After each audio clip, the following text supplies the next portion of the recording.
दोस्तों नमस्कार, आदाब, सत श्री अकाल। चैट विद सुरेंद्र वत्स के 76th एपिसोड में आप सबका स्वागत है। 75th एपिसोड हमारा स्पेशल एपिसोड था और हमारे मेहमान थे डॉक्टर विवेक बिंद्रा। और हमने बातचीत की डॉक्टर विवेक बिंद्रा की बैकग्राउंड के बारे में। हमने बातचीत की डॉक्टर विवेक बिंद्रा ने बड़ा बिजनेस.com शुरू किया, उनका विजन क्या है और किस प्रकार युवा बड़ा बिजनेस से जुड़ सकते हैं। हमने बातचीत की कोविड-19 के प्रभाव के बारे में। लेकिन आज का ये एपिसोड बेहद खास इसलिए है, स्पेशली उन लोगों के लिए जो डायरेक्ट सेलिंग को लेके बहुत सीरियस हैं, जिन्होंने डायरेक्ट सेलिंग को लेके या तो करियर बना लिया है या बनाना चाहते हैं, लेकिन डायरेक्ट सेलिंग को लेके उनके जो बहुत सारे प्रश्न हैं, उन प्रश्नों के जवाब आज इस एपिसोड में उनको मिलने वाले हैं। सो बगैर विलंब के हम अपनी पिछली वार्तालाप को आगे बढ़ाते हैं और एक बार फिर मैं इन्वाइट कर रहा हूं डॉक्टर विवेक बिंद्रा को। सर, आपका बहुत बहुत स्वागत है हमारे इस अगले एपिसोड में। धन्यवाद mister Surendra, thank you very much, धन्यवाद। अभी एक और मुद्दा है सर करंट में, वो इंडिया चाइना को लेके जो इश्यूज हैं और जिस प्रकार की स्थितियां हैं, ये बार बार होता रहा है। आपको क्या लगता है, अभी जैसे चाइनीज प्रोडक्ट्स की बाइकआउट की बात चल रही है, चाइनीज एप्स हम यूज नहीं करें, सो इस प्रकार की मुहिम चल रही है, बहुत सारे लोग चला रहे हैं। आपके अनुसार अगर हमने चाइना को बीट करना है, क्या तरीके हो सकते हैं सर? देखिए, एप्स को डिलीट करने का लिमिटेड फायदा होगा, जरूर होगा, मैं मना नहीं करूंगा, इग्नोर नहीं करूंगा उसको। चाइनीज प्रोडक्ट को यूज कम करने का भी एक लिमिटेड फायदा जरूर होगा। जिस दुकानदार को माल बेचने में चाइनीज में ज्यादा फायदा है वो चाइनीज ही बेचेगा, आप कुछ भी बोल लो। और जिस कंज्यूमर को चाइनीज प्रोडक्ट में ज्यादा फायदा है वो चाइनीज ही खरीदेगा, आप कुछ भी बोल लो। कंज्यूमर के पास ना एक्स्ट्रा पैसा है और एक रिटेलर या डिस्ट्रीब्यूटर या मैन्युफैक्चरर को पैसा कमाना है। तो मैं हाइपोथेटिकल सिचुएशन देने के बजाय और एक ऐसे ही नकली कहानी सुनाने के बजाय I like to give you real reason. Sir, आप एक कि रियल तरीका क्या है कि मेरे को consumer friendly affordable products create करने हैं और तभी हम चाइना को बीट कर सकते हैं। आज ट्रेड डेफिसिट बहुत मजबूत है, चाइना का इंडिया को एक्सपोर्ट बहुत ज्यादा है, इंडिया के चाइना को एक्सपोर्ट के मुकाबले। रीजंस क्या है? चाइना मास डंपिंग पे काम करता है, वो economies of scale, economies of scope और इकोनॉमीज ऑफ डेंसिटी पे काम करता है। जब बड़े स्केल पे काम करता है तो उसकी कॉस्ट पर प्रोडक्ट अपने आप घट जाती है। तो मास प्रोडक्शन और डंपिंग के चलते उसके व्यापारी इंटरनेशनल मार्केट में compete कर पाते हैं, सस्ते में अपना माल दे पाते हैं, इसीलिए उनकी कॉम्पिटिटिव प्राइसिंग है। और क्योंकि वो रिवर्स मैन्युफैक्चरिंग करते हैं, देखते हैं एक्सपर्ट ने क्या बनाया, उसको कॉपी करते हैं, उसको फॉलो करते हैं। रिवर्स मैन्युफैक्चरिंग से भी कॉस्ट कम होती है।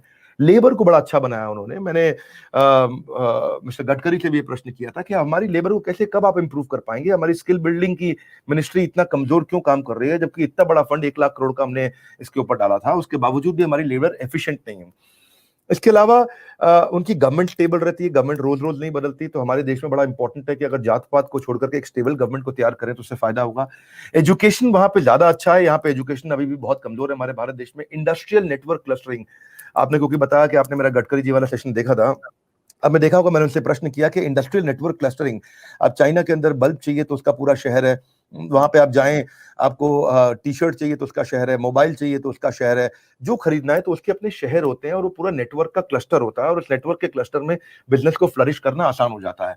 यहाँ पे सब टुकड़ों में फ्रैगमेंटेड है, वहां पे बिजली सस्ती है इसलिए फैक्ट्रीज को चलाना आसान है, वर्ल्ड क्लास इंफ्रास्ट्रक्चर है, वहां पे सड़कें, हाईवे, पोर्ट्स, एयरपोर्ट्स सब बहुत सुंदर बन चुके हैं, मजबूत हो चुके हैं, जो भी इंडिया में लगातार बढ़ रहा है। Per day construction of roads का टारगेट अच्छा लिया है हमारी सरकार ने और उम्मीद करता हूं कि अच्छा करें आगे चल के। चाइनीज गवर्नमेंट इंडस्ट्री पार्टनरशिप में बहुत बिलीव करती है। पाकिस्तान आके लगभग वो बिजनेस में कैप्चर कर चुके हैं, श्रीलंका तो बहुत पहले कैप्चर कर चुके थे। अब नेपाल में चाइना पूरी तरह प्रवेश कर चुका है और देख रहा है कि हम नेपाल को कैसे अपने साथ ले लें। इंडिया अभी थोड़ा अपने साउथ एशिया के अंदर, south east Asia, India, Nepal, Burma, Bangladesh, Bhutan, Sri Lanka, Maldives, इसमें इंडिया मजबूत खड़ा है, बहुत ताकत से खड़ा है और चाइना आसानी से हमारे को टच नहीं कर रहा है।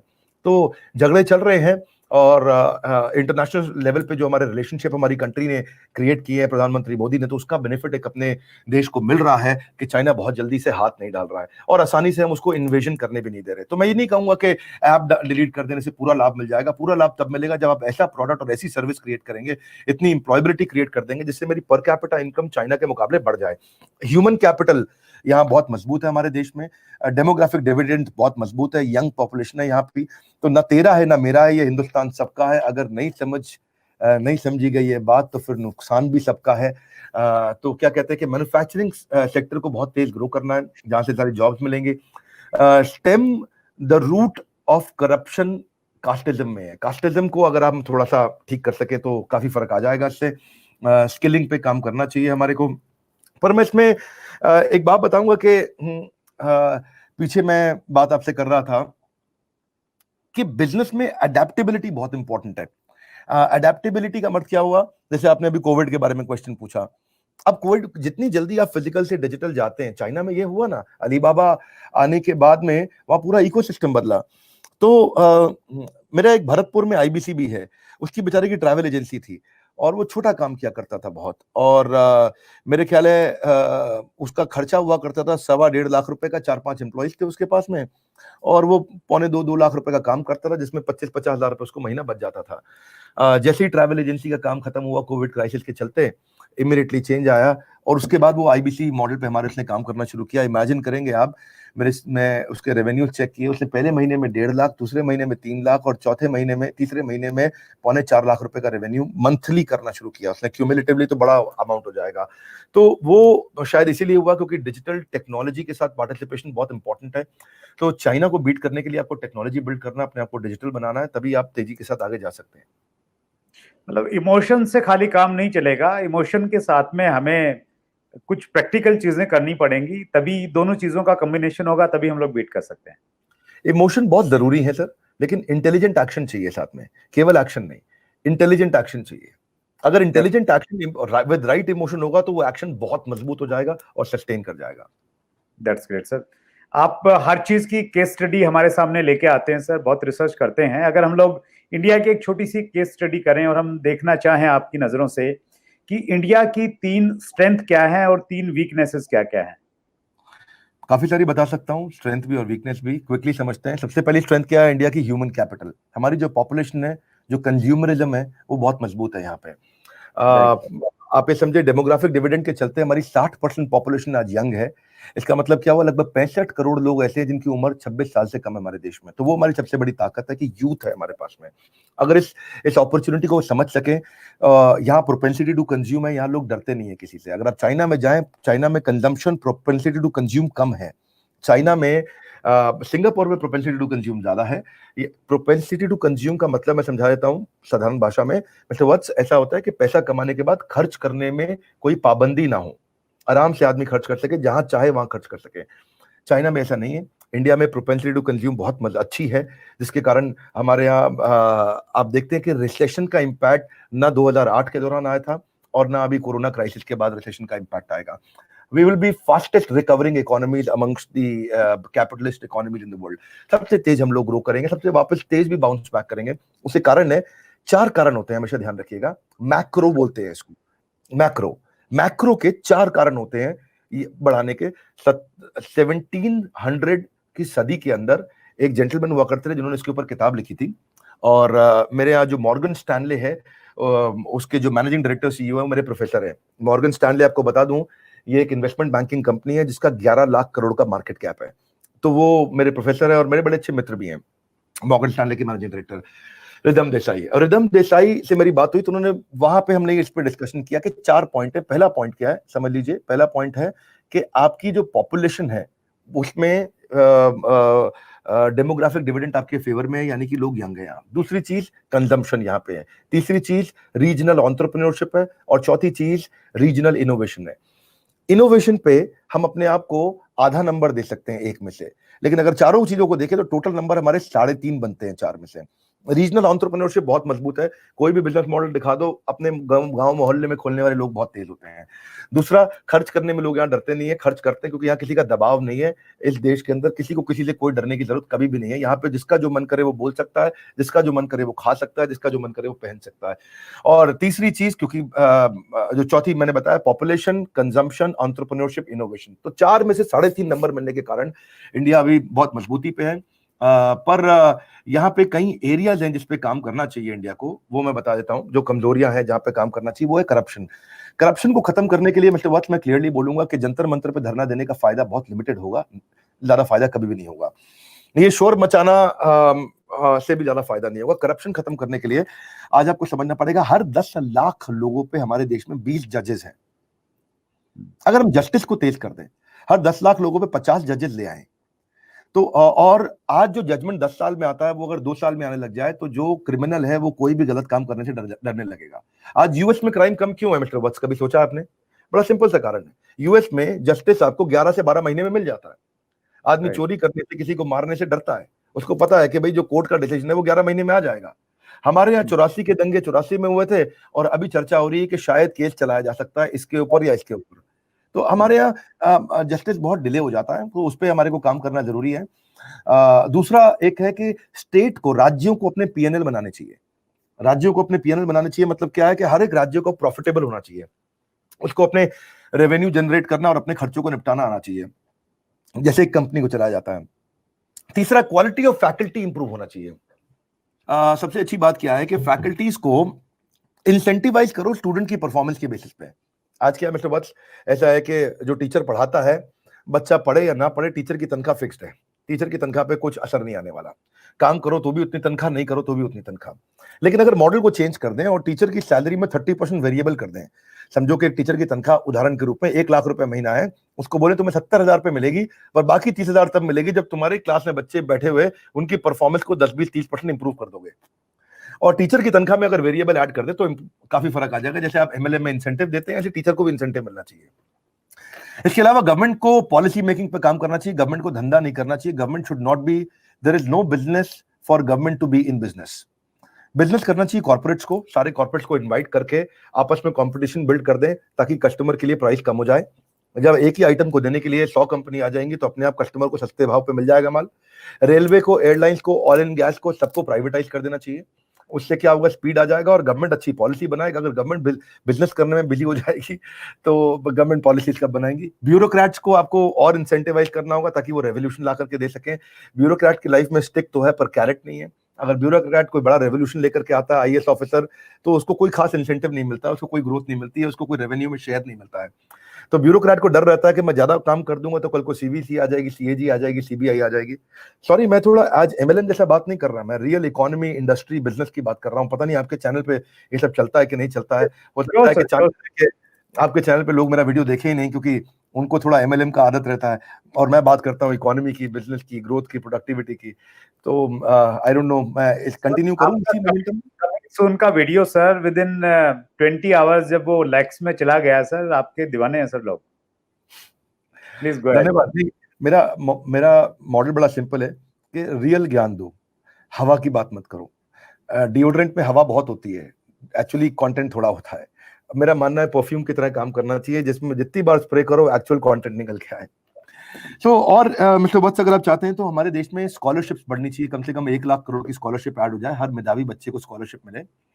इसके अलावा इंडस्ट्रियल नेटवर्क क्लस्टरिंग की मैंने बात करी। बैंक से आप जापान से लोन लेकर के आइए सस्ता, 1% पे, आधा % पे, जैसे मोदी जी ने अभी किया। उन्होंने ट्रेन्स बना दी, रैपिड ट्रेन्स बना दी, 50 साल का लोन लेकर के आए मोदी जी, राइट। तो मैंने बधाई दूंगा, अच्छा डिसीजन लिया उन्होंने बहुत। क्यों? क्योंकि 50 साल बाद कौन लोन देगा, किसको क्या देगा, किसको पता, उधर कौन इधर कौन, किसी को नहीं मालूम। और कितना 1%, 2% पे लेके आ रहे, एनुअल बोल रहा हूं मैं। इतना सस्ते अगर लोन पे ला करके जापान को बोले भाई तुम आके इंफ्रास्ट्रक्चर बिल्ड कर दो, कम से कम चाइना जैसे तो नहीं है वो लोग, है तो एथिकल इकोनॉमी। आएंगे यहाँ पे आके इन्वेस्टमेंट करेंगे, उनको आप, उनसे आप बोलो कि भाई इन्वेस्टमेंट का आपको मैं इतना % इंटरेस्ट दे दूंगा और 100 साल तक इंटरेस्ट देते रहो। कौन होगा 100 साल बाद, किसको क्या पता। आपकी इकोनॉमी आज सुधर जाएगी, इकोनॉमी सुधर जाएगी तो ग्रोथ आ जाएगी। अर्बनाइजेशन बढ़ाना चाहिए, इंफ्रास्ट्रक्चर बढ़ाना चाहिए, गांव को क्लस्टर कर देने चाहिए। क्लस्टर का मतलब है गांव को शहर मत बनाओ, पर गांव कुछ जोड़ के 1 लाख की पॉपुलेशन बना दो।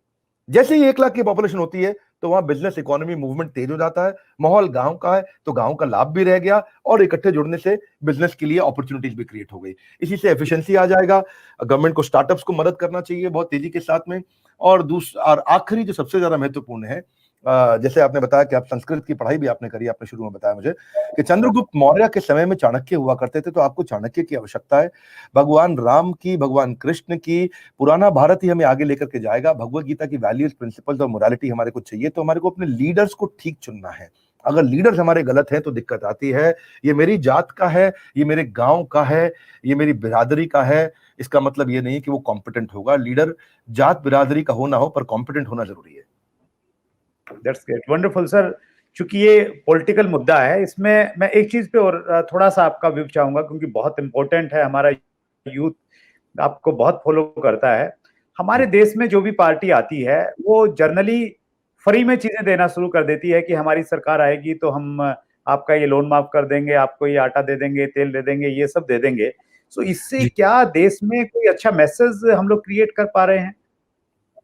बड़ा अच्छा है जी। वेनेजुएला की इकोनॉमी को जाके स्टडी कर लीजिए। वेनेजुएला ने यही किया। वेनेजुएला के पास अपना तेल था। जब तक तेल के भाव ठीक थे, तेल एक्सपोर्ट करता था, कमाता था, और उनकी सरकार ऐसी थी हम ये फ्री दे देंगे, वो फ्री दे देंगे, ऐसा फ्री कर देंगे, ऐसी सरकार थी उनकी। आज आप जाके देख लीजिए, वेनेजुएला में जो इन्फ्लेशन है वो 10-10 हजार % से बढ़ रहा है। हमारे इन्फ्लेशन कितना है? 5-7% बढ़ता है। यूएस में इन्फ्लेशन कितना है? 10% के अंडर रहता है सब कुछ हमेशा। उनकी इकोनॉमी डूबने का कारण यही था। आज तेल की जरूरत नहीं है, दुनिया भर लॉकडाउन में चली गई है, सारी गाड़ियां, ट्रक, बस, हवाई जहाज सब बंद हो गए हैं, सब लोग बैठ गए अपने घर के अंदर में। आप भी अपने घर पे हैं, मैं भी अपने घर पे हूं। तो आज इंडिया ने इंपोर्ट करना बंद कर दिया तेल, दुनिया भर ने वेनेजुएला से तेल इंपोर्ट करना बंद कर दिया, वेनेजुएला की पूरी इकोनॉमी डूब गई। फ्री देना is not the right model. मैं भी फ्री को कभी भी, क्योंकि फ्री सस्टेनेबल नहीं है, स्केलेबल नहीं है। ध्यान रखिएगा, फ्री सस्टेनेबल नहीं है, स्केलेबल नहीं है। आपको सस्टेनेबल और स्केलेबल चाहिए तो उसके पीछे एक बिजनेस मॉडल होना चाहिए जिससे रेवेन्यू जनरेट करके वापस खर्चा किया जाए। पर्पस क्लियर होना चाहिए। मैं समाज सेवा करूंगा, पर करूंगा कैसे? ऐसे करूंगा जिससे देश सुरक्षित रहे। फ्री में बांटने से देश सुरक्षित नहीं होता है, आपको उसके मॉडल निकालने पड़ेंगे। इंटरव्यू बहुत लंबा होता चला जाएगा, वरना मैं आंसर करने में, मेरे लिए तो ये सब फेवरेट टॉपिक्स है मेरे। देश को नेक्स्ट लेवल पे ले जाने के लिए क्या क्या इनिशिएटिव देने चाहिए, मेरे फेवरेट टॉपिक्स हैं। मैं एक एक करके बहुत सारे नेताओं और मंत्रियों को भी पकड़ने वाला हूं और उनसे एक प्रश्न करने वाला हूं कि भाई आप, ऐसे तो देश नहीं चलेगा। हम लोग ये उम्मीद करें कि सर आने वाले टाइम में डॉक्टर विवेक बिंद्रा पॉलिटिक्स में आएंगे और वहां पे नीतियां बनाएंगे। Politics is a platform to influence the socio economic status of the country. पर मेरा पॉलिटिक्स में कोई इंटरेस्ट नहीं है। मेरा इंटरेस्ट है एजुकेशन में। हाँ, पॉलिसी इन्फ्लुएंस करने में आपने पूछा, जो सेकंड हिस्सा था उसमें मेरा बहुत इंटरेस्ट है। तो उसके लिए मैं कहीं ना कहीं सरकार के लोगों को कुछ ना कुछ सुझाव ऐसा देता रहता हूं जब वो मिलते हैं, बात करते हैं। वैसे पिछली दफा जब इलेक्शंस हुए थे तो 40 सांसद लगभग मेरे पास आते रहे हमारे 6 महीने में हमारे ऑफिस में 2019 इलेक्शन से पहले। और रोज कोई ना कोई सांसद आते थे, और एक पार्टी के तो बहुत ज्यादा लोग आए, और उन्होंने बड़ी कोशिश करी कि मैं यूपी में उनकी तरफ से इलेक्शन लड़ूं और उनके लिए कैंपेनिंग भी करूं। तो ये बहुत दूर की बात है, अभी मेरा इलेक्शन में कोई इंटरेस्ट नहीं है। पॉलिसी इन्फ्लुएंसिंग में मेरा बहुत मजबूती से इंटरेस्ट है कि पॉलिसी ऐसी बने, एजुकेशन की, बिजनेस की, जहां से बहुत बड़ा असर आ जाए। That's great. नहीं, आप बहुत अच्छा काम कर रहे हैं सर बाहर रह के भी। और नितिन गडकरी के साथ जो आपने इंटरव्यू लिया, नितिन गडकरी ने आपको स्पेशली ये जिम्मेवारी दी कि आप मॉडल बना के लाइए और हमें दीजिए, हम लोग पॉजिटिवली उस पर काम करेंगे। जी, और जैसे आमिर खान ये कहते हैं कि देश की सेवा करने के लिए पॉलिटिक्स में जाना जरूरी नहीं है, पॉलिटिक्स से बाहर रह के भी आप अपना काम अच्छे से करके कर सकते हैं। सो बहुत बढ़िया आप कर रहे हैं सर। मैं थोड़ा डायरेक्ट सेलिंग पे आना चाह रहा हूं सर। डायरेक्ट सेलिंग को लेके बहुत सारे लोगों ने प्रश्न किए हैं, और जो एक मेजर प्रश्न आया है, 100 से ज्यादा लोगों ने कमेंट किया होगा, वो जानना चाह रहे हैं कि डॉक्टर विवेक बिंद्रा को हिंदुस्तान में डायरेक्ट सेलिंग का, मल्टी लेवल मार्केटिंग का क्या भविष्य दिखता है? भविष्य बहुत खराब और बहुत अच्छा दोनों है। क्योंकि मेरे को माना जाता है कि मैं बिल्कुल साफ और स्पष्ट बात करता हूं, तो मैं आपके चैनल पर साफ और स्पष्ट बात करूंगा। पहले देखिए, अच्छी बात तो पहले समझते हैं जरा एक अच्छी बात को, कि ज्यादातर एमएलएम कंपनीज हमारे इंडिया में हेल्थ और वेलनेस पे काम करने लगी हैं आजकल। तो उनके रॉ मटेरियल भी एग्रीकल्चर से आते हैं, और एग्रीकल्चर को अगर आप बूस्ट क्रिएट करके देते हैं तो इकोनॉमी पे असर आता है, तो इकोनॉमी पे असर आता है तो एक बड़ा अच्छा कॉन्ट्रीब्यूटर होता है। अब मैं एक एक कंपनी का नाम नहीं लूंगा, लेकिन इनके प्लांट्स हैं जो अलग अलग जगह पे, भारत में लगभग सबके प्लांट्स हैं, या तो आउटसोर्स किए हैं या खुद के प्लांट रन कर रहे हैं। जो बड़े हैं वो खुद के रन कर रहे हैं, और जो एमएलएम छोटी कंपनीज उन्होंने आउटसोर्स किया हुआ है, और क्वालिटी पे जरूर चेक रखते हैं। उम्मीद करता हूँ रखना भी चाहिए उनको। अच्छी बात यह है कि इससे एक तो एम्प्लॉयबिलिटी जनरेट हो रही है, पीपल आर अर्निंग मोर, हमारी पर कैपिटा इनकम पे बहुत इंपैक्ट आ रहा है, और पर कैपिटा इनकम को समझे मिस्टर वत्स, तो यूएस की आज पर कैपिटा इनकम $63,000 की है, जर्मनी की इस समय $54,000 है, यूके की $45,000 है। ये टॉप 3 इकोनॉमीज हैं दुनिया की पर कैपिटा इनकम के दृष्टिकोण से। पर जहां वो 40, 50, 60 हजार से ज्यादा पर कैपिटा इनकम है, इंडिया की पर कैपिटा इनकम आज $7,600 है। और आप समझिए कि 7,000 से 70,000 का जो फासला तय करना है, उसके लिए एम्प्लॉयबिलिटी इंपॉर्टेंट है और बेरोजगारी दूर करनी है। वो बेरोजगारी को दूर करने के लिए एमएलएम का एक बड़ा कंट्रीब्यूशन है निश्चित रूप से। इसमें एमएलएम जिंदगी में दूसरा मौका देता है एक आदमी को, जो नहीं पढ़ पाया, जो काम नहीं कर पाया, जिसके घर पे पिताजी का बड़ा बिजनेस नहीं था। अगर आपके पास ना तो डिग्री, कोई कॉलेज की एजुकेशन थी और ना पिताजी का बड़ा बिजनेस था और आपको खुद ही करना है और आप अकेले पढ़ गए हैं, तो एमएलएम से शुरुआत कर देनी चाहिए। तो मैं ये तो एक अच्छी बात है कि ये आपको कुछ ना कुछ कमाने के लिए और कुछ ना कुछ सीखने के लिए अच्छे मौके देता है, एक पैसिव इनकम जनरेट करके देता है, आपका इकोनॉमिक स्टेटस इंप्रूव करता है। और अगर आपका प्रोडक्ट ठीक है तो कोई दिक्कत नहीं है।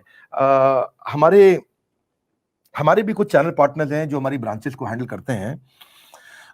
मैं ये देख रहा था कि चेक किया कि मैंने हमारे यहाँ जो करोड़पति की रेंज में चैनल पार्टनर्स हैं, जो एक तो था आईबीसी तो 5 लाख, 10 लाख, 20 लाख रुपए कमा सकता है। लेकिन जो चैनल पार्टनर है, जो ब्रांच चलाता है, मुंबई देखता है, दिल्ली देखता है, छोटा शहर देखता है, एक उड़ीसा में जगह है भद्रक, वहां तक हम छोटे छोटे शहरों तक पहुंच गए हैं, वहां अपने ऑफिस खोले हैं। तो जो मेरा फ्रेंचाइजी मेरे साथ काम करता है, उन फ्रेंचाइजी में जो करोड़पति की रेंज में पहुंचे, उसमें से 60% लोग ऐसे थे जो एमएलएम बैकग्राउंड से थे। तो आप इमेजिन कर सकते हो ना कि एमएलएम कितना शेप अप कर पाता है एक आदमी को, उसकी इंटेलिजेंस को, उसके कॉन्फिडेंस को, उसके एक्सपीरियंस को, उसकी लर्नेबिलिटी को, उसकी सेल्स की कैपेबिलिटी को। तो एमएलएम दम देता है। बहुत बार ये होता है कि वो एमएलएम में सीखता है और फिर नेक्स्ट बिजनेस में चला जाता है, विच इज ऑल्सो गुड। तभी मैंने बोला कि मैं अपने बेटे को भी कहूंगा कि कुछ दिन एमएलएम में जरूर बता, कि जब तक तू धक्का खा के पिट के नहीं आएगा, तब तक तू सीख करके मजबूत नहीं होगा। उसके बाद उस लर्निंग को कहीं और इन्वेस्ट करना है तो जरूर करिए। तो आप हैरान होंगे कि जो मेरे 10 चैनल पार्टनर आज 1 करोड़ से ज्यादा रेवेन्यू कर रहे थे, जो उनका क्यूमुलेटिव क्वार्टरली रेवेन्यू है, उसमें से 60% एमएलएम बैकग्राउंड से है। तो अगर मैं ऐसे एमएलएम इंडस्ट्री को ये कमजोर नहीं कहूंगा। दिक्कत है, are you in a right organization और अ रॉन्ग ऑर्गेनाइजेशन? आप कौन सी ऑर्गेनाइजेशन में है, आप सही कंपनी में है कि नहीं है? मतलब does that answer your question sir? Yes yes, that's great sir. मैं एक चीज और अपडेट करना चाहता हूं सर। हम लोग, चूंकि हमारा मेन जो चैनल की शुरुआत डायरेक्ट सेलिंग के लोगों को एक मंच पे लाने को लेकर रही है, तो हम लोग इस चैनल के माध्यम से भी लोगों में ये अवेयरनेस पैदा करते हैं, पैरामीटर्स बताते हैं कि सही को और गलत को आप कैसे चुने। और जो हमारा सिल्वर जुबली एपिसोड था सर 25th, उसमें हम लेके आए थे, गवर्नमेंट ऑफिसर हैं Mohammad Zakir Hussain, director consumer affair ministry, जिन्होंने गवर्नमेंट की जो गाइडलाइन बनी डायरेक्ट सेलिंग पे, उसका एक एक वर्ड ड्राफ्ट किया था। उनको हम इंटरव्यू में लेके आए, डिटेल में हमने चर्चा की कि डायरेक्ट सेलिंग की गाइडलाइन क्या है, क्या सही है, क्या गलत है। और जो हमारा 50वां एपिसोड था सर गोल्डन जुबली, उसमें हम लोग लेके आए फॉर्मर सेक्रेटरी कंज्यूमर अफेयर हेम पांडे सर, जिनकी डायरेक्शन में गाइडलाइन बनी थी। उस समय वो फॉर्मर उसमें सेक्रेटरी थे वहां पे। सो उन्होंने बहुत डीप में, डिटेल में डायरेक्ट सेलिंग के फ्यूचर के बारे में। सर मुझे ये वीडियो भेजिएगा, मैं भी देखूंगा। हाँ यस, मैं दोनों के लिंक आपको भेजूंगा सर। वो दोनों ग्रेट पर्सनैलिटी आए और हम लोग बात करते हैं, इसलिए मैं आपसे भी थोड़ी क्लैरिटी इसमें चाहता हूं। और आपका एक जो वीडियो आया सर, उसने हमें बहुत हेल्प किया, एमएलएम की सच्चाई। और मैं आज देख रहा था, उसको लगभग 54 लाख लोगों ने अब तक व्यू किया है। और आपकी जो मोस्ट व्यूड वीडियोज में उसका जो नंबर है, कोई 40वां नंबर है। और मैं, मौका है हमारे पास में और कम्युनिटी है डायरेक्ट सेलिंग की, सो मैं रिक्वेस्ट भी करूंगा कि वो वाला पर्टिकुलर जो वीडियो है हम लोग डिस्क्रिप्शन में डालेंगे। और ये हमारी ड्यूटी बनती है, अगर हमारी इतनी बड़ी स्ट्रेंथ है तो वो वीडियो बहुत हेल्पफुल है, टूल है, सही और गलत को दिखाने का एक अच्छा माध्यम बन सकता है और विजन क्लियर कर सकता है। उस वीडियो को भी हम लोग 1 करोड़ में हम लोग जल्द लेके आना चाहेंगे, एज ए कम्युनिटी हम लोग टारगेट लेते हैं। सो आपने बहुत clarity the sir, thank you so much. और कुछ लोगों ने ये प्रश्न किया है सर कि वो चाह रहे हैं कि आप एमएलएम के ऊपर में भी एक प्रॉपर केस स्टडी लेके आए, और कुछ लोगों ने ये चाहा है कि एमएलएम के ऊपर में एजुकेशन का थोड़ा सा अभाव है। सो उसको लेके भी अगर कोई आप पर्टिकुलर कोर्स अगर लॉन्च करें, सो वो बहुत हेल्पफुल रहेगा सर इस कम्युनिटी के लिए। ऐसा कुछ प्लान है सर? हाँ, इच्छा है, प्लान तो नहीं है। अभी इच्छा है, फिलहाल कोई प्लान नहीं है, क्योंकि इस इंडस्ट्री में ना देखिए मैं आपको कुछ चीजें बताना शुरू करूंगा आपको, पहले ऐसे प्लीज इसको सर, बैकग्राउंड देता हूँ। Please sir. इस इंडस्ट्री में आपकी, हम ये वीडियो लंबा ही रखेंगे, आप इस वीडियो को हाँ लंबा प्लीज डालिए, sir. Let people understand things, क्योंकि मैं एक न्यूट्रल पर्सपेक्टिव देना चाहता हूँ। मैं ऐसा पर्सपेक्टिव नहीं दूंगा कि मैं केवल बोलूं भागो, आंख बंद करके नहीं चलना है। इनकम आपकी बढ़ेगी, आप अपने खुद के बॉस बन जाते हैं, आपको टैक्स बेनिफिट्स मिलते हैं, आप इंसेंटिवाइज्ड महसूस करते हैं, रिकॉग्निशन बहुत मिलता है इस इंडस्ट्री में, फ्लेक्सिबल शेड्यूल रहता है, जब आपका मन करे तब आप काम करते हैं, आपके फ्रेंडशिप और रिलेशनशिप का सर्कल बड़ा हो जाता है, आपके पास हमेशा मेंटर्स रहते हैं, आप खुद अपनी कंपनी के प्रोडक्ट्स को कंज्यूम करेंगे तो डिस्काउंट्स मिलते हैं आपको।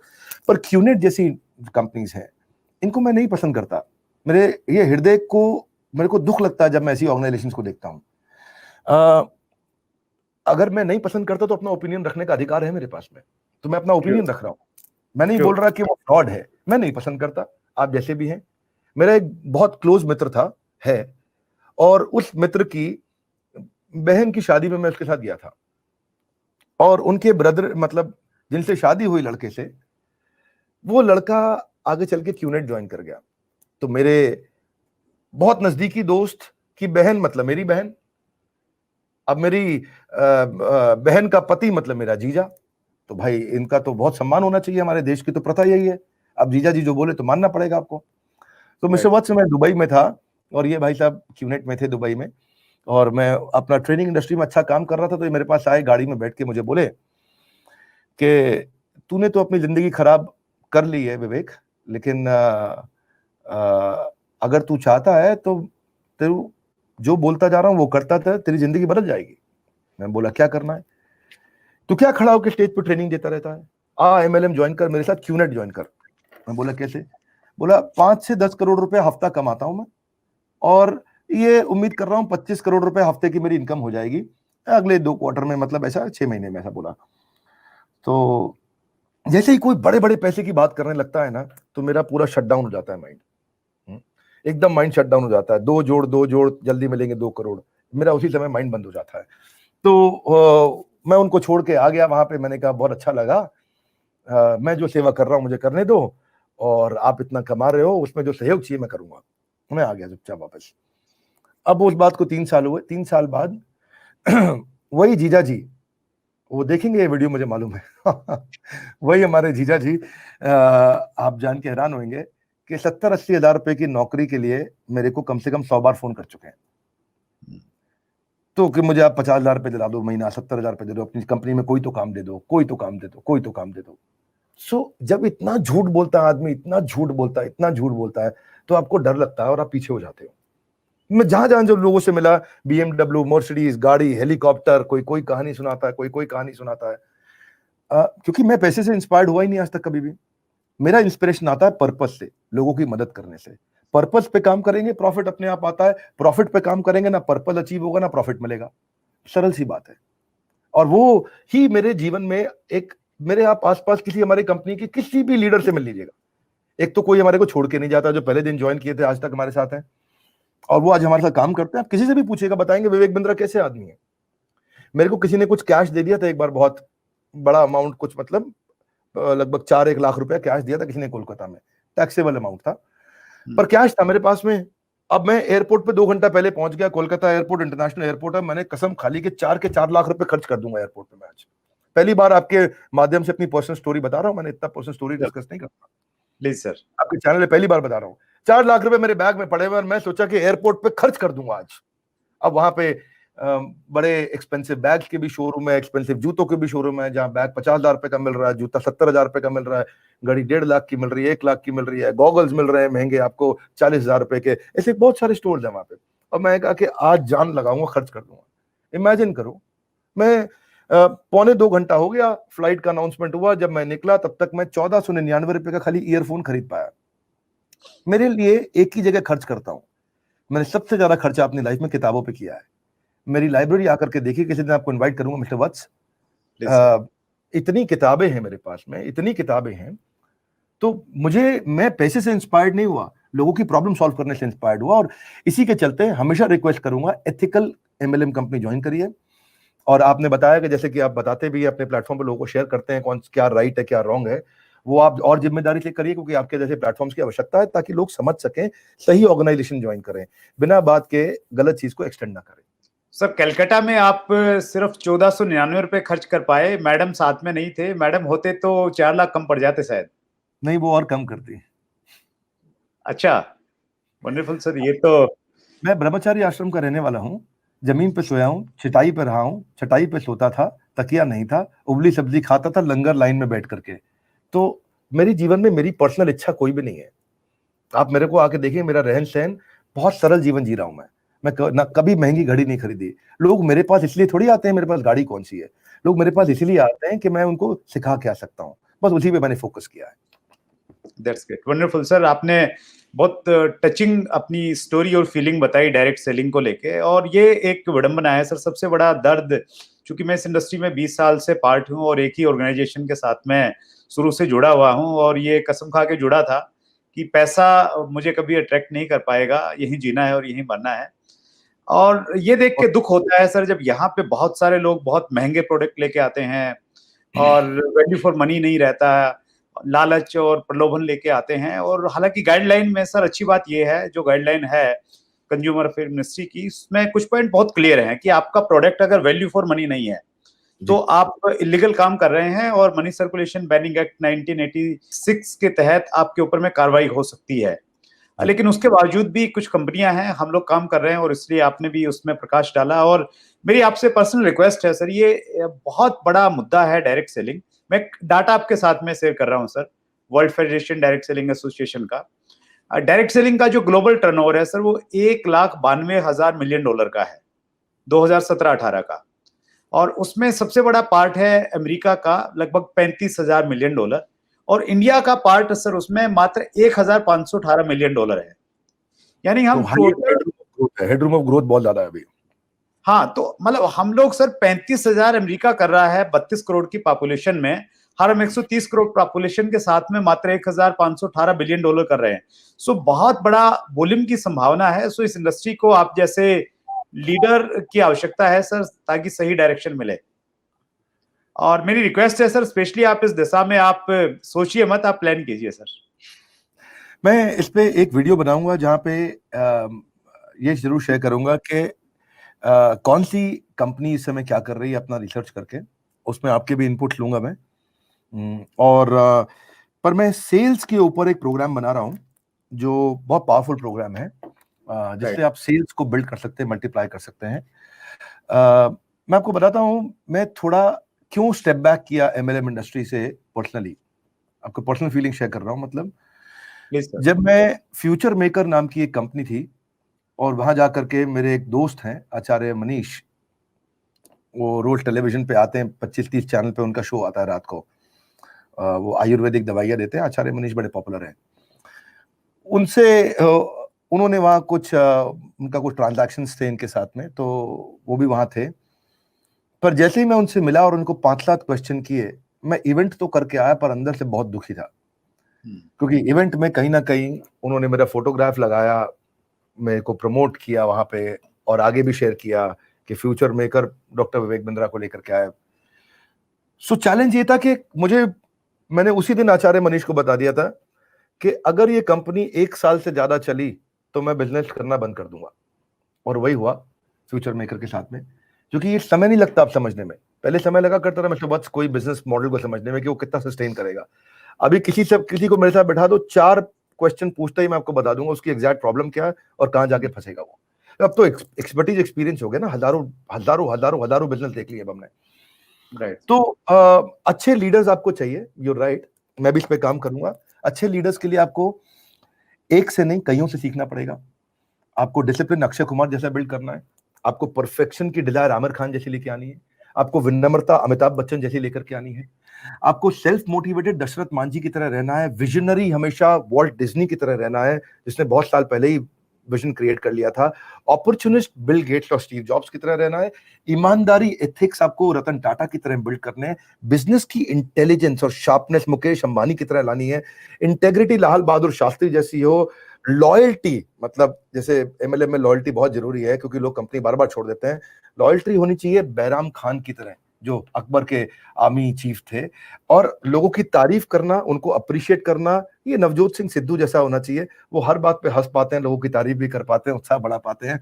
करेज होना चाहिए, वो एयर होस्टेस थी नीरजा की जैसी, पॉजिटिविटी होनी चाहिए महात्मा गांधी जैसी, ऑप्टिमिस्ट होना चाहिए नेल्सन मंडेला, 28 साल जेल में रहे लेकिन तो भी ऑप्टिमिस्टिक थे, इनोवेशन होना चाहिए सुंदर पिचाई जैसा जिन्होंने गूगल के सारे प्रोडक्ट बनाए, प्रेजेंस ऑफ माइंड होना चाहिए, फट से आंसर दे दे कपिल शर्मा की तरह, उसको वहां से वो सीख सकते हैं, सरदार पटेल से मजबूत कैरेक्टर सीखिए, पैशन आप सीखिए टाइगर श्रॉफ से, जैकी श्रॉफ के बेटे, क्या जबरदस्त पैशन है उनका, और लोगों का सम्मान करना और सम्मानित एक कैरेक्टर बिल्ड कर पाना नारायण मूर्ति और सुधा मूर्ति से सीख सकते हैं। बेसिकली एक लीडर और एक फॉलोअर में केवल सोच का अंतर होता है।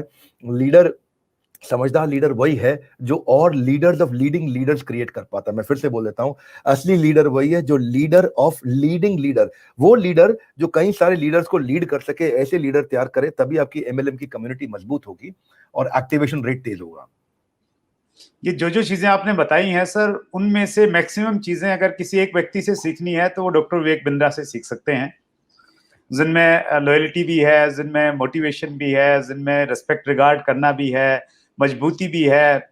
आप रोल मॉडल हैं सर हिंदुस्तान के। और देखिए, इस देश में समय समय पे बहुत सारी पर्सनैलिटीज हुई हैं जिन्होंने देश को एक नई दिशा दी, और जो आपने प्रूव किया है सर, जो दिया है अभी, जो बानगी आपने दिखाई है, नो डाउट सर 2050 तक हिंदुस्तान की जो भी दशा होगी, उस दशा में, उस पॉजिटिव दशा में डॉक्टर विवेक बिंद्रा का बहुत बड़ा योगदान होगा।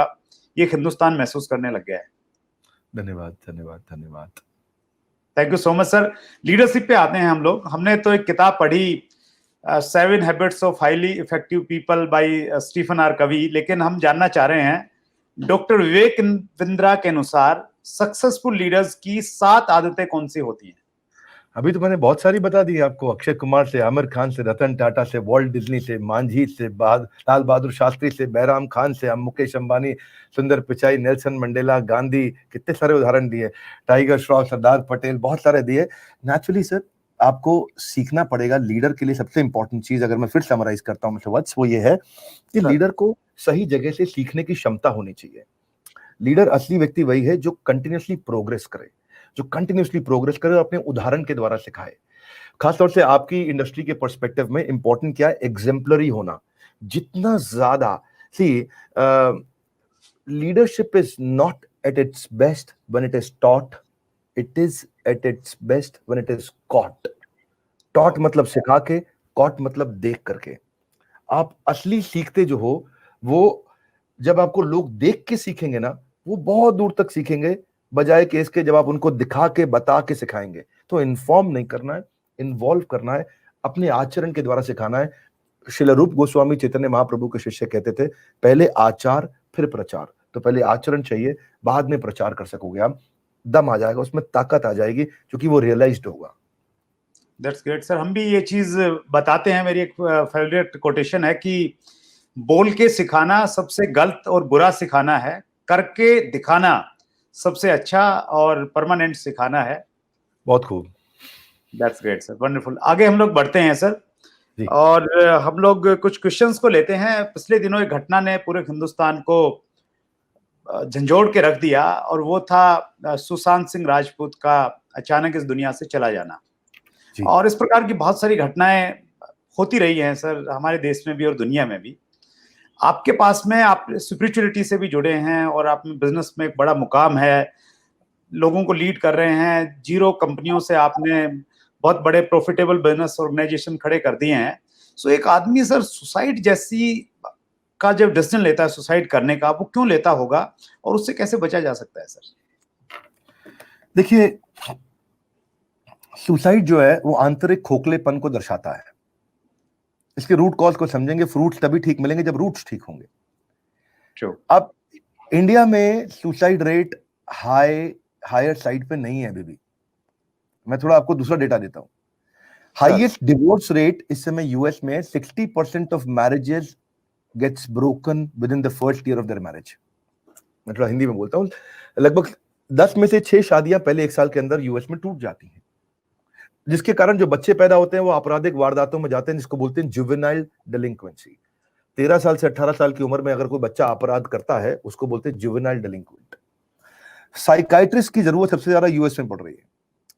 अगर आप देखेंगे कि more than 50% of Americans are visiting a psychiatrist at least once in a year.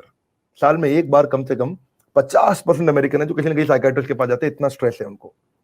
और साइकाइट्रिस्ट इतना पेशेंट देख लेता है कि घर जाते वक्त वो दूसरे साइकाइट्रिस्ट के पास जाता है। सो आप ये समझें कि जो डिवोर्स हो रहा है इंडिया में और या सुसाइड हो रहा है इंडिया में, वो आ कहां से रहा है? खास तौर से सुसाइड में डिवोर्स की बात नहीं करूंगा। सुसाइड इसीलिए हो रहा है क्योंकि जो जहां जहां आंतरिक खोखलापन और रिलेशनशिप्स कमजोर हो रहे हैं। आप देखेंगे Bangalore is the number 1 suicide capital of our country. वही बैंगलोर, मुंबई और दिल्ली के अलावा आप देखेंगे तो देश में सुसाइड की खबरें आपको ज्यादा नहीं मिलेंगी। ऐसा नहीं कि हो रही है, मिल नहीं रही है। इंडियन सेट हो जाता है, इंडियन आदमी को तकलीफ नहीं है, उसे कुछ भी परिस्थिति में डालो वो एडजस्ट हो जाता है। इंडिया में आप समझो ना, मतलब मैं बहुत डिटेल में जाने की जगह बोलूंगा कि आप quickly answer and solution is कि बजाय के अमेरिकन को कॉपी करें, हमारी कंपनी में हम बिल्कुल अमेरिकन कल्चर को कॉपी नहीं करते। हमारी कंपनी में हम एक दूसरे को सर और मैम बोलते हैं, फर्स्ट नेम से बात नहीं करते आज भी। क्यों? कई बार जब शुरू में मल्टीनेशनल कंपनी से मेरे पास लीडर्स आते थे तो बोलते थे सर फर्स्ट नेम से बात करना चाहिए, राहुल, अभिषेक, गौरव ऐसा बोलना चाहिए। मैं बोला अब राहुल सर, अभिषेक सर, गौरव सर, अगर आपको ठीक लगे तो ऐसा बोलिए, नहीं लगे तो मैं आपको तो सर बोलूंगा, आपको तो धीरे धीरे उनको लगा यार ए विवेक सर हमारे को सर बोलते हैं करके, इतने जूनियर को भी, तो सबने बोलना शुरू कर दिया। मेरा आइडिया ये था कि अगर आपको अमेरिकन को कॉपी करना तो पूरा कॉपी क्यों नहीं करते आप? बोले मतलब? मैंने कहा मतलब ये है कि अमेरिकन फर्स्ट नेम से बात कर रहा है, वो अपने पिताजी को भी फर्स्ट नेम से बुलाता है, वो अपनी माँ को भी फर्स्ट नेम से बुलाता है, वो अपनी माँ को भी बोलता है सिम्फिया, जॉर्ज, वो सीधा नाम से बुलाता है। आप भी जाकर के अपने पिताजी को बोलेंगे ए शाम यहाँ बैठ आके, बोलेंगे आप? और वो जाकर के वो 4 खराब शब्द भी बोल देता है, वो FUC आप जानते हैं वर्ड, जो गंदा वर्ड है, वो भी बोल देता है अपने बाप को जाकर के, ऐसा बोल देता है, FUCU बोल देता है वो उनको। आप बोल सकते हो अपने पिता को गया के घर पे, वहां पे उनके कल्चर में, कल्चर पूरा कॉपी कर लो, 2 थप्पड़ पड़ेंगे पापा से, आपको अपने आप अकल आ जाएगी। बोले मतलब यही है कि जब आप पूरी तरह कॉपी नहीं कर सकते तो मत करिए। भगवान शिव नशा करते थे तो मैं भी नशा करूं, भगवान शिव ने तो कंठ में लहर भी धारण कर लिया, तो तुम भी धारण करके दिखाओ। भगवान कृष्ण ने रासलीला करते थे, मैं भी कर लूं। भगवान कृष्ण ने 7 दिन तक गोवर्धन पर्वत भी उठा, तुम भी उठा लो, तुम गोवर्धन पर्वत में उठा लो, थोड़ा कॉपी उठा लो बस, खाली एक कॉपी किताब रख लो यहाँ पे 7 दिन के लिए। कॉपी नहीं करना चाहिए ऐसे किसी को, अपनी वैल्यूज को समझे। चाणक्य, पंडित, चंद्रगुप्त मौर्य, भगवान राम और कृष्ण का ये देश है जहां पे बहुत संस्कार सिखाए गए हैं। पिता की इतनी सी इच्छा पे 14 साल के लिए वनवास गए थे भगवान राम। ये देश हमारा देने के लिए देश है, हमें वैल्यूज क्रिएट करनी है दूसरों के लिए। यहाँ पे हम आई थिंक मैं ज्यादा एक्सटेंड नहीं करूंगा, वरना ये सब मेरे फेवरेट सब्जेक्ट है, मैं बोलते जाता हूँ। सुसाइड करना सर कोई भी करे, किसी भी परिस्थिति में करे तो क्या सही है? सुसाइड नहीं करेगा ना व्यक्ति, मजबूत जब हो जाएगा आंतरिक रूप से, जब राइट वैल्यूज बिल्ड करेगा, अमेरिकन को कॉपी नहीं करेगा, तो सुसाइड नहीं करेगा। और किसी भी परिस्थिति के अंदर सुसाइड करना गलत है। ये जो आपने प्रश्न पूछा उसका उत्तर तो यही है कि speak up before you give up. आप एक कैंपेन रन कर सकते हैं इसके ऊपर, speak up before you give up. दिक्कत आ रही है तो बोलो, बात करो, कह दो अपनी बात को। बहुत लोग हैं अभी आपको सुनने के लिए, यहाँ पे समय है देश में हमारे लोगों के पास में, पर आप बोलते नहीं, चुप रहते हैं। कोई फर्क नहीं पड़ता, जो तकलीफ आज है, आज से 10 साल के बाद याद भी नहीं रहेगी। मेरे को इतनी तकलीफें आई जीवन में, आज थोड़ी याद है मुझे उनकी, आज थोड़ी मुझे उनका दर्द हो रहा है। जिस समय तकलीफ आती है लगता है कि ये परमानेंट है, कुछ भी परमानेंट नहीं है। राइट। इतना सा कमजोर माइंडसेट, अगर इतनी सी ताकत ले आओ ना आप निकल जाएंगे आगे। इतनी सी कमजोर माइंडसेट के लोग हैं, अंदर क्या जा रहा है वो ध्यान रखना है। ये MLM के लोगों से सीखने को मिलता है। मल्टी लेवल मार्केटिंग के लोग लर्निंग एंड डेवलपमेंट पे फोकस करते हैं ना, इसीलिए मैं बहुत रिस्पेक्ट करता हूं उनकी। ये मजबूत हो गया ना, यहां से अंदर घुस के इधर जाएगा तो कोई नहीं रहा। सावधान इंडिया थोड़ी देखना है आपको। That's great sir. Biggest setback of your life and how you handle it? इसको थोड़ा अवॉइड करते हैं, बहुत सेटबैक की बात हो गया। अभी तो क्या है, when you get a setback do not sit back, only step back to bounce back. तो मेरे जितने भी सेटबैक्स थे मैं उनके लेके बैठा नहीं, I step back to bounce back. Simple rule है, जब भी कोई सेटबैक आए आप नया रास्ता खोजो, आपको मिलेगा और बाउंस बैक करो। एक्शन लोगे तो परसेप्शन ठीक हो जाएगा। प्रॉब्लम क्या, अपन एक्शन नहीं लेते, कोई भी एक्शन लेना पड़ेगा। That's great sir. अभी थोड़ा हंसी खुशी की बात पे आते हैं। Funny moment of your life. Funny moment of my life, ये अच्छी आपने प्रश्न पूछा। फनी मोमेंट, मैं एक बात कहना चाहता हूं कि मैं थोड़ा मजाक करने वाला आदमी नहीं हूं। फन पे मैंने कभी ज्यादा फोकस नहीं किया। तो मुझे लगता है कि मैं आनंद में ज्यादा बिलीव करता हूं। तो एक होता है मजा, एक होता है आनंद। तो असली आनंद जो है ना, मजा तो हो सकता है किसी का मजाक उड़ाने में या आपस में मजाक उड़ने में आ जाए, आनंद आता है सेवा में। मैं आपको एक सबसे अच्छा मोमेंट बताता हूं। मैं जमशेदपुर में एक सांसद हुआ करते थे, अर्जुन मुंडा। ये बात है 2011 की। और जमशेदपुर के सांसद थे अर्जुन मुंडा। तो मेरे को किसी ने उनसे मिलवाया, तो उनकी वाइफ मीरा मुंडा और अर्जुन मुंडा को मैं थोड़ा भगवत गीता पढ़ाया, उनको समझाया, उनको भगवान कृष्ण के मंदिर भी ले गया। और हुआ ये कि अचानक समीकरण झारखंड में बदले। नेपाल, झारखंड, ये सब वो सरकारें हुआ करती थी जो हर थोड़े दिन में बदल जाती थी। तो झारखंड की सरकार दोबारा बदली, पता चला अर्जुन मुंडा मुख्यमंत्री बन गए।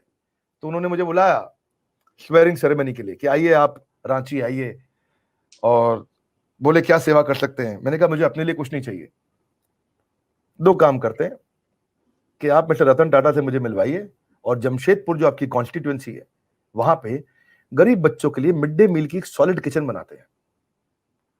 वो मान गए। उनका प्रोजेक्ट समझाओ। मैंने प्रोजेक्ट बनाया।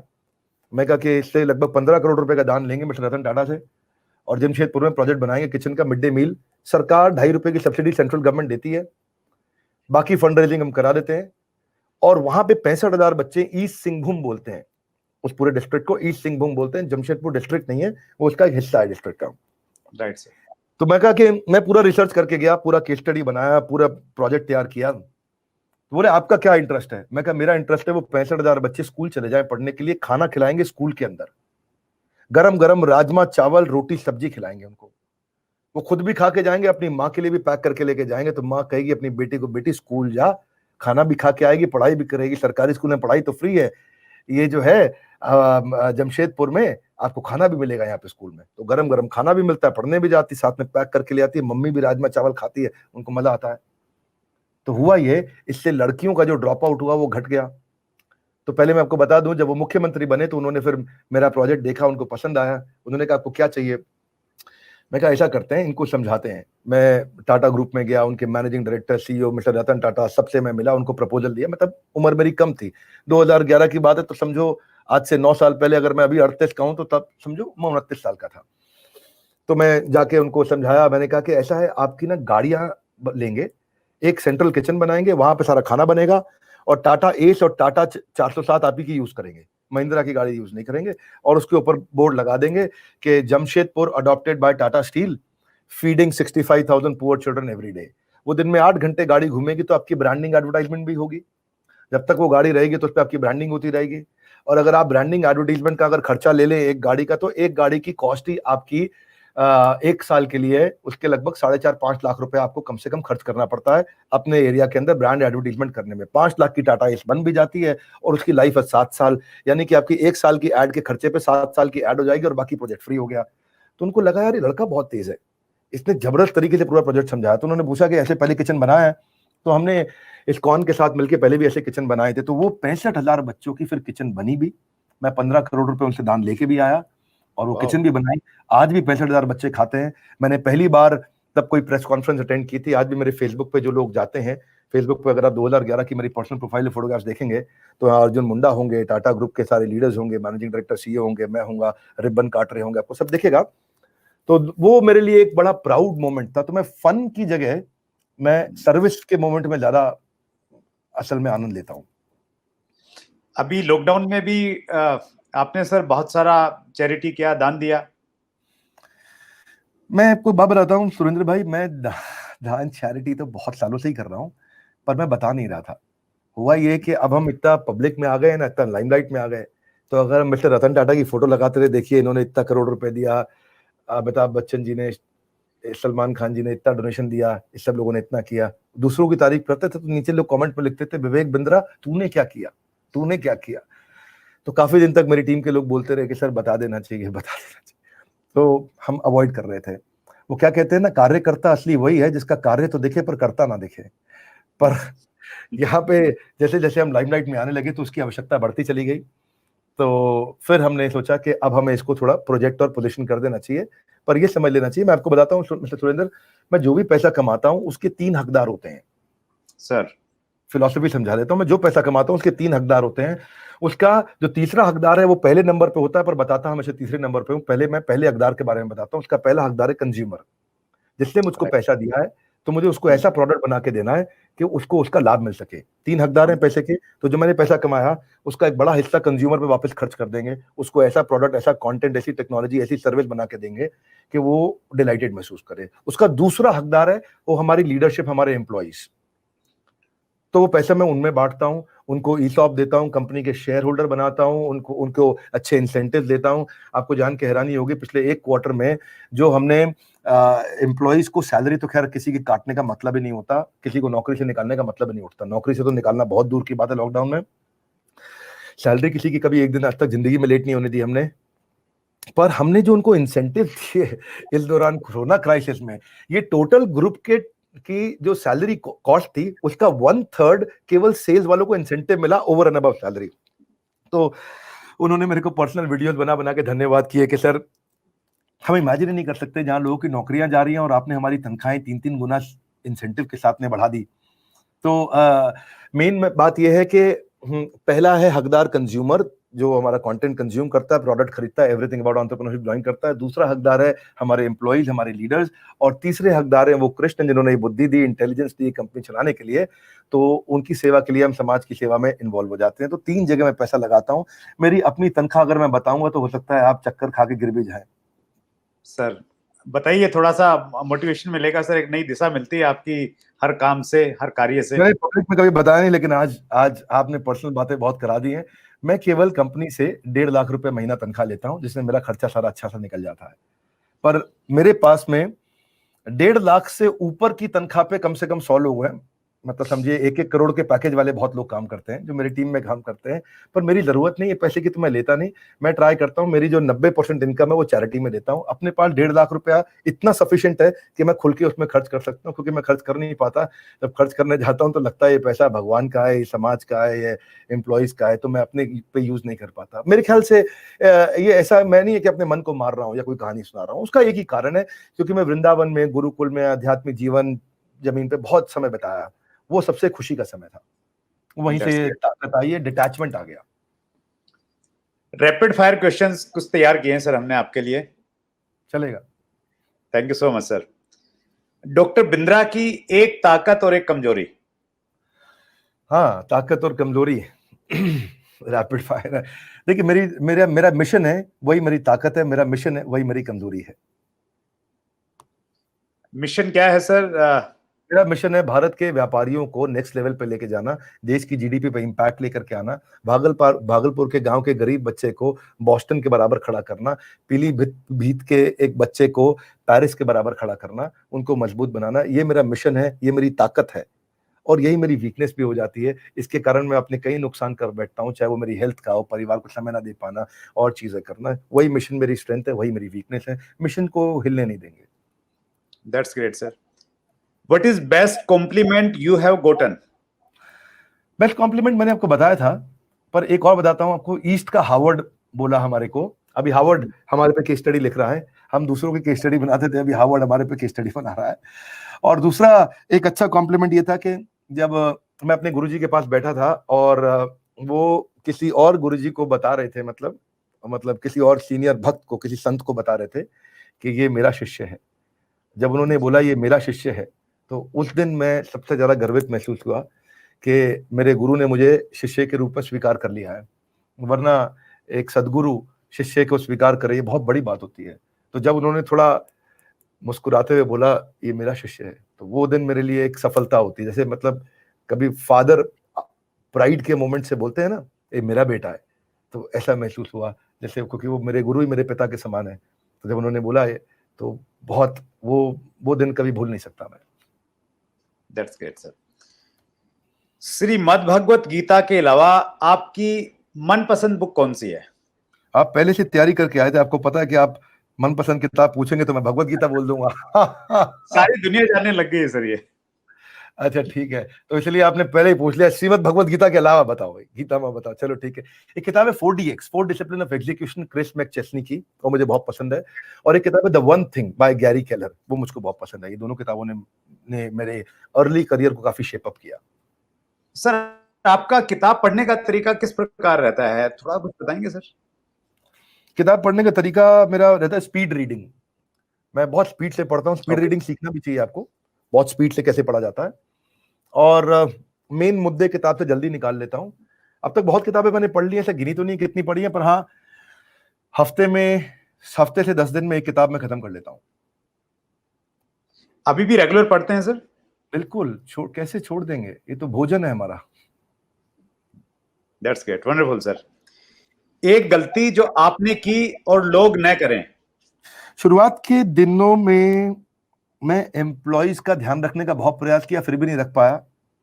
तो एचआर को डिपार्टमेंट नहीं समझे, एचआर को कल्चर समझे। ओके, यही गलती मैंने किया था। एचआर को डिपार्टमेंट समझता था, लोगों का ध्यान रखना, ये डिपार्टमेंट लोगों का ध्यान रखेगा, एचआर डिपार्टमेंट सारे एम्प्लॉयज का ध्यान रखेगा। सबका ध्यान रखना ये पूरी कंपनी की जिम्मेदारी है, ये एक डिपार्टमेंट की जिम्मेदारी नहीं है। तो आज अपनी वो गलती मैं चाहता हूं कि लोग ना करें। शुरू में हमने कुछ गलतियां करी। एक मेरे पास हैरी शेफर्ड नाम के ट्रेनर हुआ करते थे, आज तक मैं उनसे माफी नहीं मांग पाया क्योंकि कभी बात नहीं हुआ दोबारा।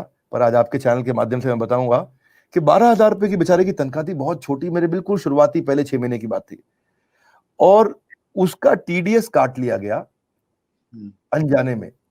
और उसने पूछा और तब मैंने ध्यान नहीं दिया। आज मुझे महसूस होता है, देखो वो बेचारे ने कभी शिकायत नहीं करी मुझे, लेकिन आज मुझे बात याद है कि 12,000 रुपए पे टीडीएस कैसे काटा, वो तो आता ही नहीं था नियम में। पर क्योंकि आपके अकाउंटेंट ने ध्यान नहीं दिया और कमजोर टीम थी, आप बिल्कुल नए नए आपने काम किया, आपने ये गलतियां कर दी, तो वो गलती से उसने मुझसे आज तक कभी शिकायत नहीं करी। पर जब मुझे याद आता है तो मुझे आज भी उस बात का बहुत दुख होता है। एम्प्लॉइज का ध्यान रखना एक डिपार्टमेंट का काम नहीं है, ये पूरी ऑर्गेनाइजेशन का कल्चर होना चाहिए। ये गलतियां कभी नहीं की जानी चाहिए। That's great sir.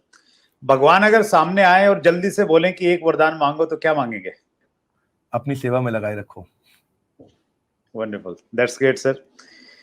आपके गुरु या मेंटर कौन है और उनकी कोई एक सीख जो आप हमेशा याद रखते हैं? मेरे गुरु है परम पूजनीय हिज होलीनेस गोपाल कृष्ण गोस्वामी महाराज, और उनकी एक सीख मैं हमेशा याद रखता हूं। 2005 जनवरी नहीं, 2004 जून की बात है, मैं उनसे मिला था। मैंने बताया 10 जनवरी 2004 को मेरी जिंदगी बदली थी। 2004 जून का महीना था, बहुत गर्मी थी। दिल्ली में वेस्ट दिल्ली से साउथ दिल्ली मेरे गुरुदेव को जाना था, और मैं अपनी चाचा जी की एक गाड़ी थी इंडिका, टाटा इंडिका, उन दिनों चलती थी बहुत, वो लेके आया था। मैंने अपने गुरुदेव को रिक्वेस्ट किया कि आप जा रहे हैं साउथ दिल्ली, अगर आप मुझे परमिशन दें और आप मेरी गाड़ी में बैठना चाहें। अब इतने बड़े व्यक्ति को आप अपनी गाड़ी में बिठाने के लिए बोले, लेकिन गुरु विनम्र होते हैं बहुत, वो मान गए, ठीक है मैं आपकी गाड़ी में चलूंगा आज। तो मैं पूछा उनके सेक्रेटरी से, जो मतलब उनके साथ जो पर्सनल सेवक है, सेक्रेटरी तो आजकल की भाषा में बोलते हैं, जो उनके साथ सेवक है, उनसे पूछा कि कितनी देर में चलेंगे, मैं जरा डीजल भरवा लाऊं। बोला ना ना ना, निकलने वाले हैं, निकलने वाले हैं। सुनिएगा, बड़ा सुंदर इंसिडेंट है। और मैंने कहा भाई डीजल है नहीं गाड़ी में, फटाफट भरवा के ले आता हूँ। ना ना ना, निकलने वाले हैं। 15 मिनट निकल गए, वो नहीं निकले बाहर। अभी गुरुदेव अंदर ही थे, उनसे शिष्य आके मिले जा रहे थे। मैंने फिर पूछा उनसे कि कितनी देर में चलेंगे, 15 मिनट निकल गए। तो मैं 5 मिनट में डीजल भरवा के ले आऊंगा, गाड़ी में डीजल नहीं है क्योंकि उनको लेट हो रहा है बहुत। तो बोला मैं आपको बता रहा हूँ बिल्कुल मत जाओ, वो निकलने वाले हैं, बाहर आ जाएंगे फिर किसी दूसरी गाड़ी में चले जाएंगे, आपको मौका नहीं मिलेगा। तो मेरे को टेंशन बढ़ते जा रहा था कि गाड़ी में डीजल नहीं है, उनको लेट हो रहा है, ये मुझे भरवाने नहीं दे रहे। और फिर करते कराते वो तो 1.25 घंटे के बाद निकले, तब तक मैं बाहर ही खड़ा रह गया। अब वो आए, गाड़ी में आकर के बैठे, बोलो चलो विवेक बिंद्रा आज आपकी गाड़ी में जाएंगे। अब मैंने गाड़ी स्टार्ट करी, गाड़ी में डीजल था नहीं। अब मुझे स्ट्रेस ये हो रहा था कि वेस्ट दिल्ली से साउथ दिल्ली जाना है, मैंने उनके सेक्रेटरी से पूछा कितनी देर में पहुंचना है, बोले 20 मिनट में पहुंचना है। अब रास्ता है 50 मिनट का, 20 मिनट में पहुंचना है, उनको लेट हो रहा है, कैसे पहुंचे, क्योंकि वो पहले ही 1.25 घंटा लेट चल रहे हैं अपने शेड्यूल से। मैंने गाड़ी तेज चलाई, मैं बार बार एसी बंद कर रहा था गाड़ी का कि डीजल कम खर्च होए। जून का महीना था। अब मैं कहा कि अगर एसी चला के रखूंगा और डीजल ज्यादा खर्च हो जाएगा, अगर मैंने गाड़ी रोकी और डीजल भरवाया तो हो सकता है गुरुदेव नाराज हो जाए और लेट हो जाऊंगा मैं। तो बहुत स्ट्रेस था। मैंने अपने गुरुदेव की तरफ चेहरा घुमाया, मैंने उनसे पूछा कि गुरुदेव एसी चालू रखूं कि बंद रखूं? तो मुस्कुराए और मेरी तरफ देखे, बोले सर्दी गर्मी सुख दुख मान अपमान का मुझ पे कोई असर नहीं पड़ता। उनकी बात मुझको याद रह गई कि अपने आप को इतना मजबूत बनाओ कि सर्दी गर्मी सुख दुख मान अपमान का आप पे असर ना पड़े। तो वो ऐसे लेसन्स अगर आप किसी अच्छे व्यक्ति के साथ रहते हैं तो आपको सीखने को मिलता है। तो मेरे को लगता है मैं कुछ ज्यादा पर्सनल हो गया हूँ, आपको इतनी सारी पर्सनल स्टोरीज अपनी बताई, मैंने कहीं नहीं बात करी इतनी। Thank you so much sir, यार बहुत अच्छा लग रहा है sir. Best critic line?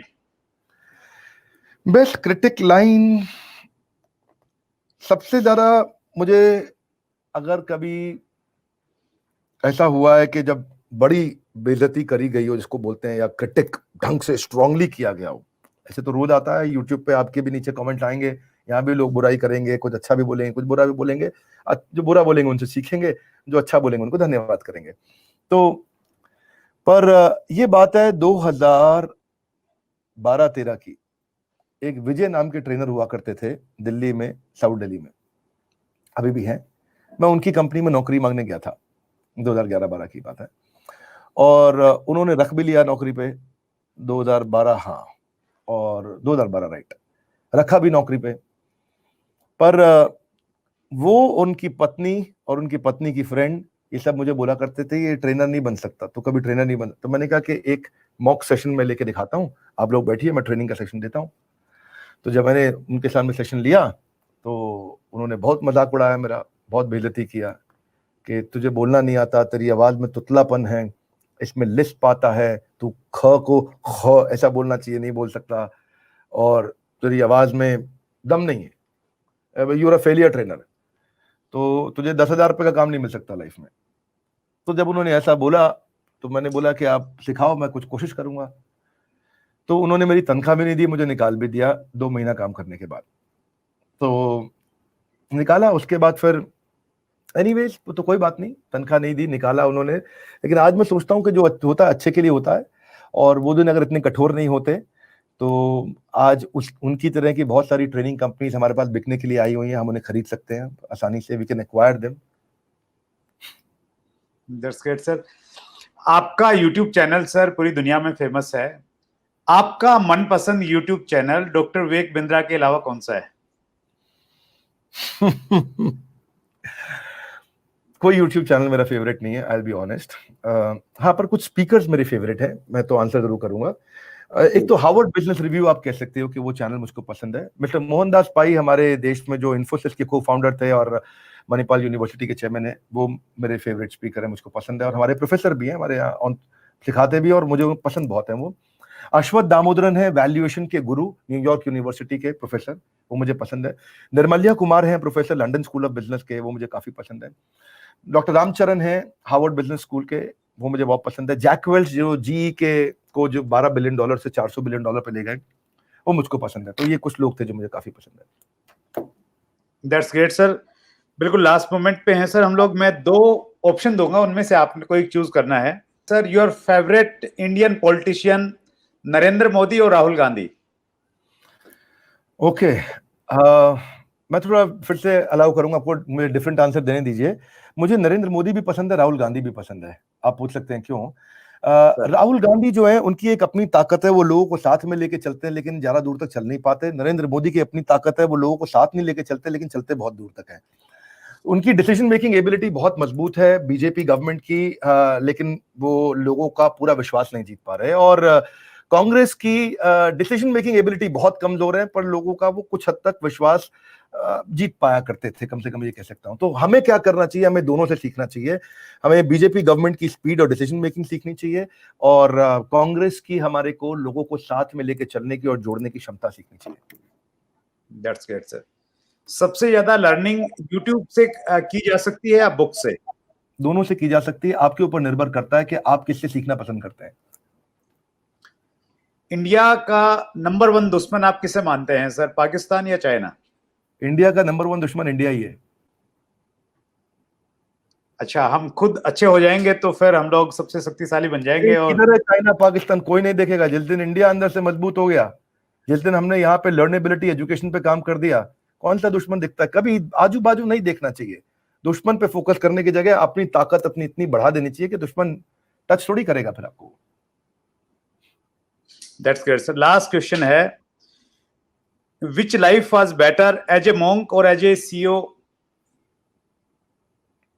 As a CEO बड़ा बिजनेस और as a monk, the life better वो सर्टेनली एज ए मॉन्क। जब मैं ब्रह्मचारी था वो सबसे अच्छा जीवन था। जब मैं शेवन हेड था, धोती कुर्ते में रहता था, साधारण जीवन जीता था, मोबाइल लैपटॉप कुछ अखबार था नहीं और भिक्षा मांगने का जीवन था, वो सबसे अच्छा जीवन था। वही जीवन का लक्ष्य भी है, पर उस लक्ष्य को बड़ा और पूरा करने के लिए बड़ा business.com एक माध्यम है। इसके माध्यम से हम उसको और अच्छे से और उस संस्कारों को, उन सेवाओं को और अच्छे से पूरा कर सकेंगे जो उस समय अकेले मैं नहीं कर सका था। अब शायद कलेक्टिवली देश की कम्युनिटी के साथ और अच्छे तरीके से अचीव कर पाऊंगा। That's great sir. मैं एक घटना आपसे जरूर शेयर करना चाहूंगा सर। ये मेरे पास में एक बुक है। एक प्रोग्राम था सर दिल्ली में 5-6 मई 2018 जी। 2 दिन का ही प्रोग्राम था। जिस ऑर्गेनाइजेशन में मैं हूँ उसने आयोजित किया था, उसमें आप थे। सो उसमें 5th को तो मेरा ट्रेनिंग प्रोग्राम था वहां पे और मैंने एक बड़ा अच्छा प्रेजेंटेशन दिया रिलेशनशिप के ऊपर में। और 6th को आपका प्रोग्राम था सर, आप आए और दैट वाज वंडरफुल प्रोग्राम। तो बीच में जो लंच ब्रेक हुआ, उस लंच ब्रेक में हमने रिक्वेस्ट किया जो ऑर्गेनाइजर थे कि अगर विवेक सर से थोड़ा सा अगर 1 मिनट की बातचीत हो जाए और एक सेल्फी वेल्फी ले लें तो हम लोग बहुत अच्छा रहेगा। तो उन्होंने बोला कि चलो मैं कुछ जुगाड़ बिठाता हूँ। उन्होंने बोला कि चलो ठीक है मैं करता हूँ। तो उन्होंने बोला कि आ जाओ। तो हम आपके वैनिटी वैन के पास में गए और मिसकम्युनिकेशन क्या रहा कि आप उसमें लंच कर रहे थे। तो हम लोग बाहर, मई का महीना, गर्मी का, दिल्ली में तालकटोरा स्टेडियम की बात थी, तो हम लोग बाहर खड़े रहे 10-15 मिनट तक।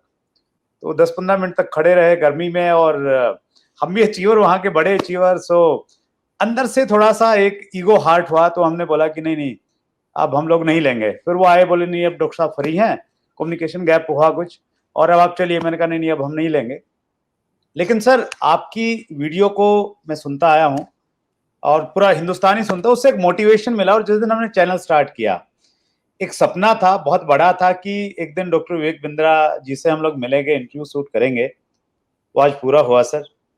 और कहीं ना कहीं हम लोग बहुत रोमांचित हैं, बहुत इमोशनल थी हमारी पूरी की पूरी team.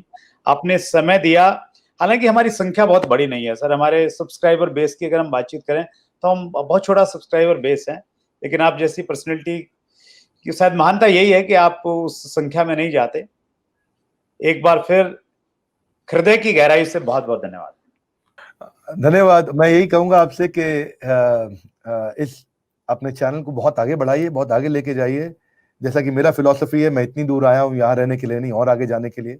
Always remain dissatisfied with your last success. आप और बड़े बड़े लोगों को लेकर के आइए, बुद्धिमान लोगों को लेके आइए जो और लोगों को सिखाएं।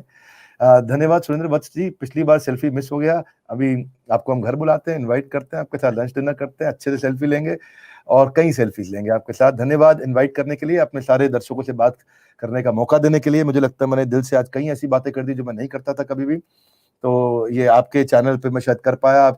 आपसे मिलके, हमारे साथ जुड़े रहने के लिए, वर्ल्ड का नंबर 1 एंटरप्रेन्योरशिप यूट्यूब चैनल बनाने के लिए आप सबका हृदय की गहराइयों से विनम्रता पूर्वक, प्रेम पूर्वक बहुत बहुत धन्यवाद। Thank you so much sir. So ये था हमारा एपिसोड नंबर 76, जिसमें एक बार फिर हम डॉक्टर विवेक बिंद्रा से मिले और हमने बहुत सारी बातें की। स्पेशली हमने डायरेक्ट सेलिंग को बहुत अच्छे से कवर किया। और ये जो एपिसोड है ये क्विज कॉन्टेस्ट वाला एपिसोड है। डिस्क्रिप्शन में लिंक आपको मिलेगा जिसमें आप एक क्विज मिलेगा जिसमें 5 क्वेश्चंस हैं और उन क्वेश्चंस के अगर आप सही जवाब देते हैं तो आपको एक बुक मिल सकती है। और उसके लिए कंडीशन ये है कि जो सही विजेता होंगे, जो सही जवाब देंगे, उनमें से हम लोग एक ड्रॉ निकालेंगे और जो भाग्यशाली 10 विजेता होने वाले हैं उनको हम लोग एक बुक देने वाले हैं आपके हर सवाल का जवाब, जिसमें 25 शानदार लीडर्स के इंटरव्यू आपको मिलेंगे। इनविंसिबल पब्लिशर्स के द्वारा ये बुक भेंट की जाती है। और जो हमारा अगला एपिसोड है, एपिसोड नंबर 77, 77वां एपिसोड, ये भी एक बेहतरीन एपिसोड होने वाला है, क्योंकि एक और बहुत बड़ा नाम उस दिन हमारे बीच में होंगे, और वो होंगे डॉक्टर उज्जवल पाटनी।